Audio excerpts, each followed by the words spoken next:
श्री विष्णू पुराण कथासार अध्याय 16 मैत्रेयानी उत्सुकता।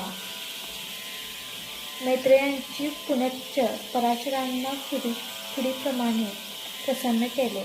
महाराज, आपण म्हणता की सर्व ब्रह्मांडाचे मूळ श्री विष्णू हाच आहे. पुन्हा असेही ऐकले आहे की त्या भक्तराज प्रल्हादाला अग्नी जाळू शकला नव्हता. शस्त्रांचा आणि अस्त्रांचा त्याच्यावर काही परिणाम झाला नव्हता. त्याला बांधून खळवळलेल्या दर्यात फेकला तरीही तो वाचला. अंगावर पर्वत कोसळून सुद्धा त्याला काही सुद्धा इजा झाली नाही. प्रल्हाद मोठा हरिभक्त असतानाही त्याच्याशी असे वैर कुणी व का करावे. त्याला आगीत व समुद्रात फेकून दिला. पर्वतावरून कडेलोट केला. महाविषारी सर्पांकडून दंश करविला. ते का म्हणून त्याला हत्तीच्या पायी दिला? का त्याच्यावर महाभयानक कृत्या सोडली? शंभरासुराने राक्षसी मायेचे प्रहार का केले? त्याला जहाल असे विष का पाजले? खरोखर हे सर्व चरित्र फारच विलक्षण आहे. मला अजूनही एका गोष्टीची नवल वाटते. हरिभक्ती प्रल्हाद सर्व संकटावर मात करून बाहेर पडला यात मला आश्चर्य वाटत नाही. त्याचे कारण असे की विष्णूच्या एकनिष्ठ भक्ताला कधीही कुणी इजा करू शकत नाही. श्रीहरीच्या कृपेचे कवच त्याच्या भोवती असते. प्रल्हादाच्या मनात तर कुणाही बद्दल वैरभाव कधीच नव्हता. त्याला शत्रू असा जगात नव्हता. परंतु स्वगोत्री व स्वजन मात्र त्याचे कट्टर वैरी बनले. पिता तर त्याच्या जीवावर उठला. असे का व्हावे? हरिभक्तांना त्यांच्या माताशी विरोध असणारे लोक सुद्धा त्रास देत असतात. मग आपल्याला लोकांनी असे का करावे ते मला सविस्तर सांगा. अध्याय 17 प्रल्हादावर पित्याचा कोप आणि प्रल्हादाचा सवंगड्यांना उपदेश. पराशर सांगू लागले. ऐका तर. पूर्वी एकेकाळी कश्यप मुनी व दिती यांचा पुत्र हा ब्रह्मदेवापासून वर प्राप्त करून घेऊन सामर्थ्यवान झाला व कुणालाही जुमेना.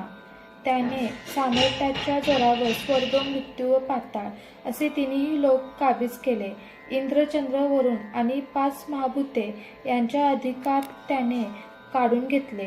कुबेर व यमराज यांची पदावरून हकालपट्टी करून त्रैलोक्याचा सर्व कारभार तो एकटाच पाहू लागला.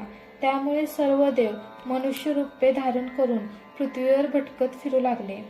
परिणाम स्वरूप त्रैलोक्यात तोच एकमेव पूजिला जात असे.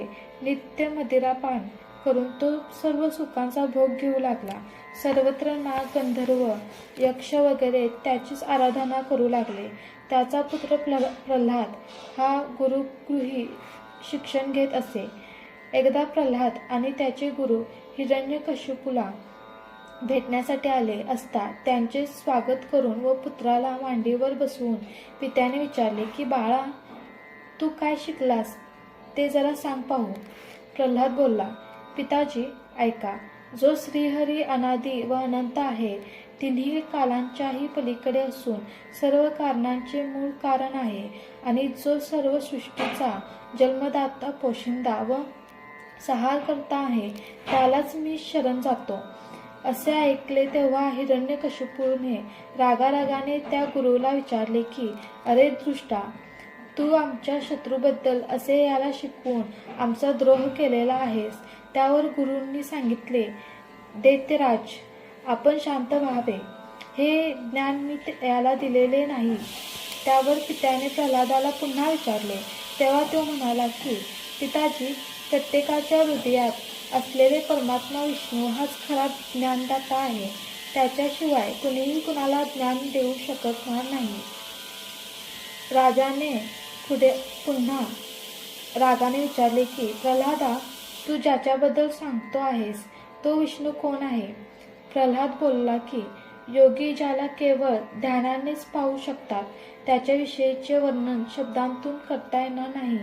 त्याच्यातून हे सर्व विश्व उद्भवले आहे. तोच परमेश्वर अर्थात महाविष्णू आहे. हिरण्यकशिपूला म्हणाला की माझ्या विना कुणी दुसरा परमेश्वर नाहीच, तेव्हा अशा प्रकारे बडबडून तुला मरायचे आहे काय? प्रल्हादाने उत्तर दिले की तो विष्णू तर तुमच्यासह सर्वांचाच जन्मदाता व पालनकर्ता आहे, तेव्हा मजवर उगीच रागवू नका. हिरण्यकशिपूने रागाने थरथर कापत ओरडून विचारले, अरे या मूर्ख बालकाला कुणी बरे झपाटला आहे? कोण याच्या मुखातून हे अभद्र बोलतो आहे? प्रल्हाद म्हणाला की त्या विष्णूने मलाच नव्हे तर सर्व चराचराला व्यापले आहे. सर्व जीवांना तोच कार्यप्रवृत्त करतो म्हणून सर्व करता तोच आहे. हिरण्यकशिपूने सेवकांना आज्ञा केली की त्यांनी पापी प्रल्हादाला शिक्षा करावी व समज देऊन गुरुच्या हवाली करावा. तसेच केले गेले. नंतर काही काळाने प्रल्हाद व त्याचे गुरु त्यांना दैत्यराजाने पुन्हा बोलावून घेतले व पुसतपास केल्यावर प्रल्हादाने पूर्वीप्रमाणेच उत्तर दिली. तेव्हा मात्र हिरण्यकशिपू भयंकर रागावला आणि त्याने प्रल्हादाचा वध करण्यासाठी त्याला सैनिकांच्या हवाली केला. मग त्या सैनिकांनी प्रल्हादाचे हालहाल सुरू केले. त्याच्यावर शस्त्रे चालवली. महाभयंकर विषारी सर्पांचे दंश करविले.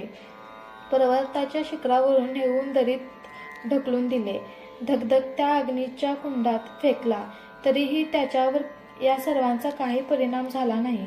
तेव्हा राजाच्या पुरोहितांनी विचारविनिमय केला व राजाला समजाविले की सध्या प्रल्हादाला पुन्हा गुरुगृही पाठवावा. तरीही तो जर ऐकत नसेल तर आम्ही मंत्रयोगाने कृत्या विनाशकारी शक्ती तयार करू व त्याचा नाश करू.